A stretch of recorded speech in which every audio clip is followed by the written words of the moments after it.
kulanti wanaagsan daawadayaal halkan oo warbaahinta Soomaali Weyn Production kuna soo dhawaada barnaamijkeena qodobada aad ku daawan doontaan hadduu rabiidmo waxaa ka mid noqonayo Dani iyo Axmed Madoobe oo qaati ka taagan dagaalka Damul Jadiid tani waxaa dhanta dawladii madaxweyne Farmaajo codsir ah oo laga hayo hogaamiyaha maamulka Jubbaland Axmed Maxamed Islaam Madoobe ayaa ku daawan doontaan barnaamijkeena wararkeena kalena waxaa ka mid noqonaya madaxweyne Xasan Sheekh Maxamuud oo kulan aan caadi ahayn la qaatay madaxa ugu sareeyay Jumciyadda Qurumaha ka dhaxaysay qaramada Midoobe iyo beesha caalamka oo taageero heerkeeda sareysa u balan qaaday Xasan Sheekh Maxamuud arin uu madaxweynuhu ku hungoobay ayaan wararidi kaga heynaa waxyaabaha kale aad daawan doontaan waxaa ka mid noqonaya Saciid Dani oo hawada ku cunay Xasan Shiraab Gaal Faad Yaasiinkii Puntland iyo hadalhayn weyn ay abuurtay in Saciid Dani uu hawada ku cuno saaxiibkiisii ugu dhawaa hal arin oo sababtay xilka qaadista Xasan Shiraab Gaal ayaan idinku soo gudbin doonaa barnaamijkeena Al-Shabaab oo cashir lama ilaawaan ah loogu dhigay dagaalada ka soconaya gobolka Galgaduud ee bartamaha Soomaaliya iyo jabkii ugu xooganaa oo gaaray ururka waxaan soo gudbin doonaa tirada dhimashada Al-Shabaab ee ka dhashay dagaaladii ugu dambeeyay ee ka dhacay gobolada Galgaduud iyo Hiiraan ee bartamaha Soomaaliya ciidamada shisheeye ee ku sugan Soomaaliya ee ADMIS loo yaqaano oo sheegtay guule ay gaareen ciidamada qaranka iyo shacabka Soomaaliyeed ee ka xoreeyay deegaano dhowr ah gobolada Galgaduud iyo Hiiraan ee Soomaaliya AMISOM waxa ay tani ka dhiganaysaa fursad ay ku sii joogi karto Soomaaliya waxaan idin la wadaagi doonaa wajigabaxa AMISOM ee la kulmayso iyo haatan oo ay bilowday inay sheegato guulaha ciidamada qaranka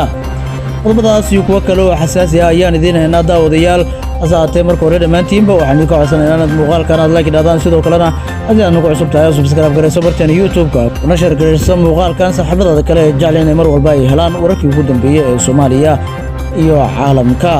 innaga oo ka fogaanina wax walba oo hoos u dhigi kara qarannimadeena waa mahadsantihiin daawadayaal dhamaantiinba faafahinta ayaan u guda geli doonaa haddii aan ku bilaabo hogaamiyaha maamulka Puntland Saciid Cabdullaahi Dani iyo madaxweynaha maamulka Jubbaland Axmed Maxamed Islaam Madoobe oo lagu xasuusto dagaaladii adkaa oo ay la galeen madaxweynihii hore ee Jamhuuriyadda Federaalka ee Soomaaliya mudane Maxamed Cabdullaahi Farmaajo ayaa haatan qaati ka taagan dagaal ay kula jirto Damul Jadiid madaxweynaha Puntland Saciid Cabdullaahi Dani iyo waliba Axmed Maxamed Islaam Madoobe ayaa horaanba waxaa lagu furay dagaal siyaasadeed oo ka dhan ah labadaasi shakhsi Saciid Dani ayaa la rumaysan yahay in Damul Jadiid ay ku kacisay kooxdiisa Aranjan halka hogaamiyaha Jubbaland Axmed Maxamed Islaam Madoobe loo diidan yahay muddo kordhin hal sano ah oo uu sameystay taasi oo la warinayo inuu islahaa dawladda madaxweyne Xasan Sheekh Maxamuud marka hor istaagi karto marka la eego muddo kordhinta halka sano ah ee uu dhawaan ku dhawaaqay asaashii dawladda federaalka ee Soomaaliya ayaa Muqdisho waxay ku abaabushay siyaasiyiin deegaanka ee ka soo jeeda deegaanada maamulka Jubbaland kuwaasi oo si weyn kaga hor yimaaday hogaamiyaha Jubbaland Axmed Maxamed Islaam Madoobe iyo Saciid Dani oo wada sheekaysanayay ayaa codsira oo laga qabtay wararku waxay sheegayaan in ay Axmed Madoobe uu ku dhawaaqay in dawladdan ay dhaanto dawladii madaxweyne Maxamed Cabdullaahi Farmaajo oo afkaar siyaasadeed ay si weyn ugu kala duwanaayeen Dani ayaa la circirayo muujado siyaasadeed oo ay ku kacisay fila Soomaaliya taasi oo sababtay in uu xilka ka qaado saaxiibo ay si weyn isugu dhawaayeen waxaana arintaas Dani ay ku kaliftay in uu toos uga hanjabo madaxweynaha qaranka waxaana uu sheegay Saciid Cabdullaahi Dani in kuwa qabyaalada wax ku raadiya ugu dambeyntii aysan raagi doonin isla markaasina Puntland ay la diriri doonto hadalkaas ayaa muujinayo in Saciid Cabdullaahi Dani si weyn uu kaga carisan yahay tallaabooyinka ay qaadayaan saaxiibada madaxweyne Xasan Sheekh Maxamuud hogaamiyaha maamulka Jubbaland Axmed Maxamed Islaam Madoobe ayaa isaguna cod laga qabtay waxa uu ku dhawaaqayaa in dawladdan ay dhaantay dawladii madaxweyne Maxamed Cabdullaahi Farmaajo lama oga sababta uu ku kala doortay hase yeeshee ma buurna dagaalka dhaxmaray isaga iyo fila Soomaaliya kaliya in laga diidan yahay mooyee muddada halka sano ee dheeraadka ee uu dhawaan uu ku darsaday Axmed Madoobe ayaa doonayo inta cimrigiisa ka dhiman in uu awood ku siyaasto maamulka Jubbaland oo haatan aanan loo dhameen labada nin ayaa dagaal weyn la galay maamulkii madaxweynihii hore ee Soomaaliya Maxamed Cabdullaahi Farmaajo haddana waxa ay taagiyihiin yaa noo soo celiyay madaxweyne Farmaajo iyaga oo qaati ka taagan dagaalka dawladda federaalka ee Soomaaliya ay kala kulmayaan sidoo kale waxa ay eersanayaan nidaamkii maaliyadeed ee dalka oo la musuqmaasuqay isla markaasina shatiyada dawladdu ay bixinayso oo aan dawlad goboleedyada wax laga siinaynin halka dawladii madaxweyne Farmaajo ay ka heli jireen dhaqaalaha ugu badan ee marka la eego maamul goboleedyadu ay helaan si simanna shatiyada loo qaybsan jiray hadda ayay daliil ka dhiganayaan heshiisyadii la galay xilligii dawladii madaxweyne Farmaajo iyaga oo doonayo inay sii wataan sadbursigooda dowladda federaalka ee Soomaaliya ayaa jartay ilihii dhaqaale ee dowlad goboleedyada iyada oo ka soo horjeesatay in heshiisyo ay la galaan dowladda shisheeye Saciid Cabdullaahi Dani iyo Axmed Maxamed Salaam Madoobe ayayna xaaladdu si weyn ugu xuntahay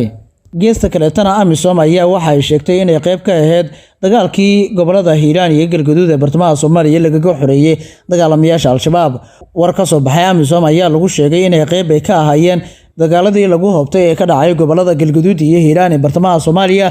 ee deegaanada Abuurey iyo Sooman Booco iyo deegaano kale oo ka tirsan Hiiraan iyo Galgaduud ee bartamaha Soomaaliya sida Sinadaqo ay ciidamada dowladda federaalka ee Soomaaliya dadka shacabka la wareegeen inay qayb ka ahayd ayay ku sheegatay war ay soo saartay AMISOM warkan ay soo saartay ayaa waxa uu muuqdaa in ay haatan doonayso fursad ay ku sii joogi karto Soomaaliya ciidamada qaranka iyo shacabka is abaabulay in dalku uu ka maarmo ciidamadan lacagaha tirada badan qaata waxaana haatan AMISOM ay raadinaysaa fursad kale oo ay ku sii joogi karto Soomaaliya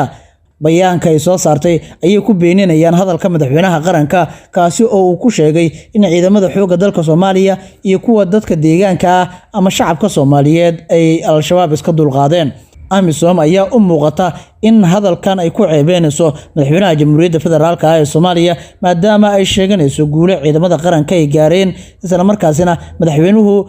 qaramada midoobe horteeda uu ka sheegay in ciidamada Soomaaliyeed ay guulahaasi ay gaareen arintan ayaa noqotay mid la yaab leh hadalhin weyn abuurtay in ciidamada AMISOM ee Soomaaliya jooga ay sheegtaan guulo ay ciidamada qaranka ay gaareen iyagoo waliba xiriyahooda ku sugan geesta kaleetana madaxweynaha Jamhuuriyadda Federaalka ee Soomaaliya mudane Xasan Sheekh Maxamuud ayaa kulan aanan caadi ahayn la qaatay madaxa ugu sareeyo ee Jamhuuriyadda Qurumaha ka dhaxaysa qaramada midoobay iyadoo ballanqaad la yaab leh ay qaramada midoobay u sameysay Xasan Sheekh Maxamuud madaxweynaha Jamhuuriyadda Federaalka ee Soomaaliya mudane Xasan Sheekh Maxamuud ayaana kulan la qaatay xogayaha qaramada midoobay Antonio Guterres kaasi oo lagaga hadlay arrimo badan oo ku aadan gargaarka degdega ee abaaraha iyo mashaariicda horumarineed ee laga fulinayo dalka Soomaaliya madaxweynaha ayaa soo bandhigay sida ay uga go'an tahay dagaalka ka dhanka ah waxa lagu yeeray argagixisada iyo xasilooni darada dalka ka jirta waxaana uu la wadaaga xogayaha guud ee qaramada midoobay marka la eego halganka isku dhafka ah ee ciidamada iyo shacabka Soomaaliyeed ay wadaan kaasi oo ku aadan in dalka loogu xoreynayo waxa lagu yeeray argagixisada qaramada midoobay xogayaheeda Antonio Guterres ayaa soo dhaweeyay aragtida madaxweynaha ee la xiriirta dib u qaabeynta mashaariicda horumarineed oo ay ka fuliyaan dalka waxaana uu tilmaamay in talooyinka iyo waliba soo jeedinta madaxweynaha ay ku saleysnaan doonto qorshahooda sidoo kale tan ay dardargelin doonaan doorka beesha caalamka ayaana ballanqaad la yaab leh u sameysay madaxweyne Xasan Sheekh Maxamuud oo ay u ballanqaaday inay ka taageeri doonto la dagaalanka waxa lagu yeero argagixisada madaxweynaha Jamhuuriyadda Soomaaliya ayaa ku sugan magaalada New York ee dalka Mareykanka halkaas oo uu ka wado kulamo laba dhinac ah oo isugu jiro marka la eego kuwa taageero qaramada midoobay uu ka doonayo lagu taageero dagaalada dawladdu ay wato iyo kuwa kale oo uu gurmad ugu raadinayo dadka ay abaaruhu ay saameeyeen hase madaxweyne Xasan Sheekh Maxamuud ayaa la warinayaa in uu ku hongoobay marka la eego madax uu doonayay inuu kula kulmo New York iyagoo madaxda qaarkoodna ay ka meermeerteen kulanka madaxweyne Xasan Sheekh Maxamuud dhinaca kaleetana Saciid Dani waxa uu hawada ku cunay Xasan Shiraab Gaal oo ahaa Fahad Yaasiinkii Puntland ayaa xilka qaadistii uu sameeyay hadalhayn weyn ay ku abuurtay mareegada ay ku kulmaan bogagga bulshada Xasan Shiraab Gaal oo ahaa ninka ugu saameynta badan siyaasadda Puntland ayaa hawada lagu cunay kadib markii laga qaaday xilka wasaaradda maaliyadda dowlad goboleedka Puntland Xasan Shiraab Gaal oo si weyn u amaanay jiray madaxweynaha Puntland Saciid Cabdullaahi Dani ayaa wajigabax la kulmay kadib xilka qaadisiisa dadka wax ku qora bogagga bulshada ayaa si weyn u hadalayo sababta xilka looga qaaday Xasan Shiraab Gaal ila wargala waxay sheegayaan in xilka looga qaaday Xasan Shiraab Gaal ay si weyn isugu dhow yihiin madaxweynaha Jamhuuriyadda Soomaaliya mudane Xasan Sheekh Maxamuud taasi oo ka dhigan in Saciid Cabdullaahi Dani uu bilaabay inuu tijaabiyo siyaasadda saaxiib la'aanta ah gudaanada wadayaal intaas ayaan ku soo afmeeraya barnaamijyadeedka kala socoteen warbaahinta Soomaali Weyn Production tan iyo kulantii dambe nabad iyo warsan